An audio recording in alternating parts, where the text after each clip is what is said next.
Marie, on a une critique à faire d'un film. Il me semble que les deux premiers, ça fait un certain temps que ça a sorti. Tu as été voir le troisième film de la franchise Now You See Me, qui s'intitule maintenant Now You See Me, Now You Don't. Oui, alors le troisième opus de cette saga de magie, le Street Magic, donc on retrouve effectivement, encore une fois, les personnages principaux qui sont euh, les J.C. Eisenberg, Ayla Ouais. Fisher qui fait son grand retour parce que c'était une grande absente du deuxième film, OK, qui ouais. avait été justement remplacée par Liz Kaplan, qui a donné une belle interprétation, mais on va pas se mentir, elle a été cassée parce qu'il fallait une femme. Euh, Puis, bien évidemment, Dave Franco, le très brillant, le très sulfureux Dave Franco, qui a eu lui aussi une pas pire belle année avec son propre rôle dans la série de studio avec de Seth Rogen sur Apple TV+. Bref, on a toutes Ben, ces... Woody Harrelson, Woody Harrelson Oui, est bien là-dedans. évidemment. Morgan Freeman Oui. est là-dedans encore? Pardon?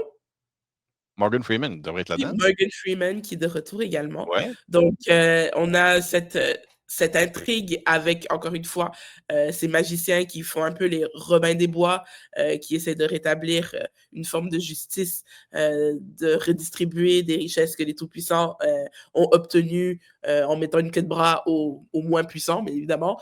Donc, là, ils jettent leur dévolu sur la compagnie de diamants Vanderburg, dont la,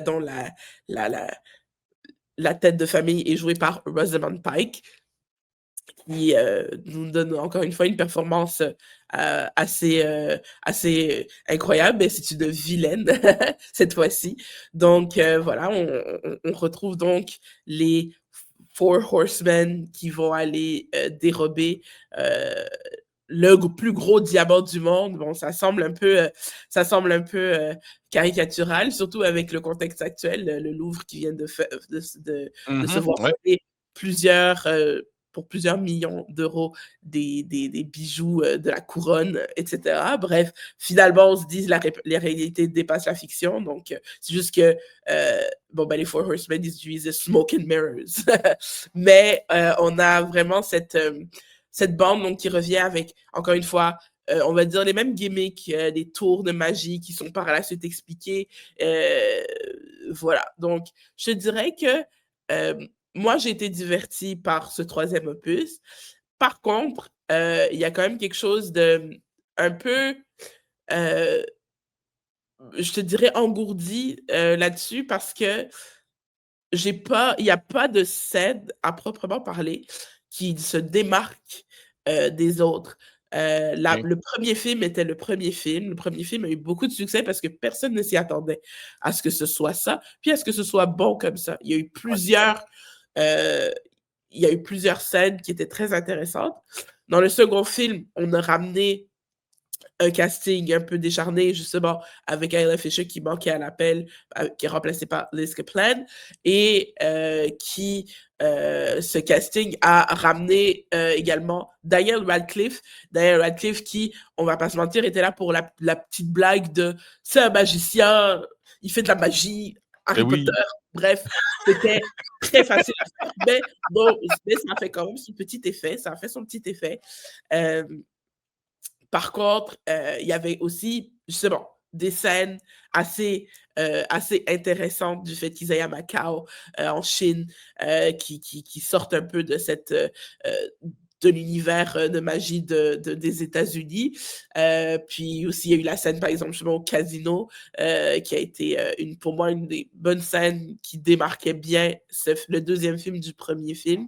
Par contre, dans le troisième, ça n'a pas été forcément le cas. J'ai l'impression justement qu'ils se sont reposés sur le fait qu'ils ramenaient le casting original, plus un nouveau petit casting. Il y a quand même, bien évidemment, des, des gros reveals qu'on n'a pas vu venir, mais pour moi, c'est un petit peu moins bon que les deux premiers, dans le sens où il n'y a rien qui le démarquait spécifiquement comme on a pu voir avec le deuxième opus. Mais J'ai l'impression que Lionsgate se cherche présentement. Ils ne savent plus quelle propriété intellectuelle euh, ravivé. exactement. Tu as sorti les mots de ma bouche. Raviver. Tu sais, les Hunger Games n'ont pas marché autant le prequel qui est sorti il y a Mais quelques le années. Ballad of the Sunbirds and the Snakes, ça n'a pas C'est marché ça. autant, mais par contre, ils ont quand même appris de leur erreur Ouais. et ils nous donnent des nouvelles quand même assez régulièrement, justement, du casting qui s'en vient pour le Hunger Games, Tu sais, qui est les d'ailleurs, Twilight, c'est fini. Il n'y a plus de Twilight. c'est Tu ça. sais, t'as l'impression qu'ils cherchent Lionsgate. Là. Ben écoute, pour le coup, je pense que c'est un film qui va quand même leur apporter un petit peu un bon Ouais. box-office parce que justement, les gens, d'une certaine façon, oui, c'est vrai, c'est la première chose qui se passe dans les premières scènes du film. C'est ah, les Four Horsemen nous ont manqué. Effectivement, ils nous ont manqué. C'est une franchise que les gens ont appréciée. Puis justement, avec tout ce qui se passe dans le monde actuellement, un petit peu de magie, ça fait pas de mal.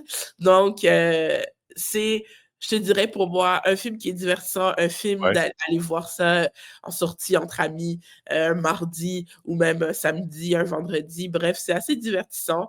Ça fait quand même son effet.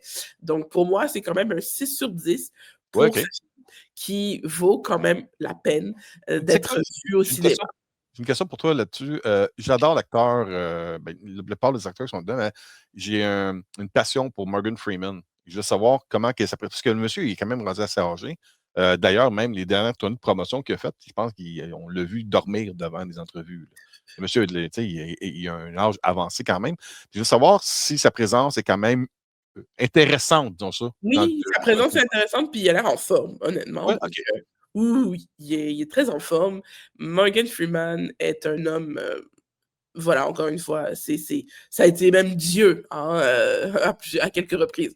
Donc, franchement, pour moi, ça a été quand même un divertissement. J'attendais ce film avec impatience et Ouais. je n'ai pas été déçue dans l'attente. C'est-à-dire qu'on a eu un film, on a eu des intrigues, on a eu, on va dire, une gimmick, un pattern qui revient dans ce troisième opus. Je pense Il que, y a un bien peu de évidemment, mort, mais le film n'est pas mauvais. le film est pas mauvais, le film est OK. divertissant. OK. Par contre, je pense que le succès de ce film va dépendre, pardon, la possibilité d'un autre opus peut-être sera possible grâce au succès ou pas de ce film. Alors, OK. je vous Parfait. dis, si vous voulez en voir plus, allez les voir. OK, bon, parfait. Marie, merci beaucoup. Merci aux gens du studio responsable de nous avoir invités pour le visionnement de Now You See Me, Now You Don't.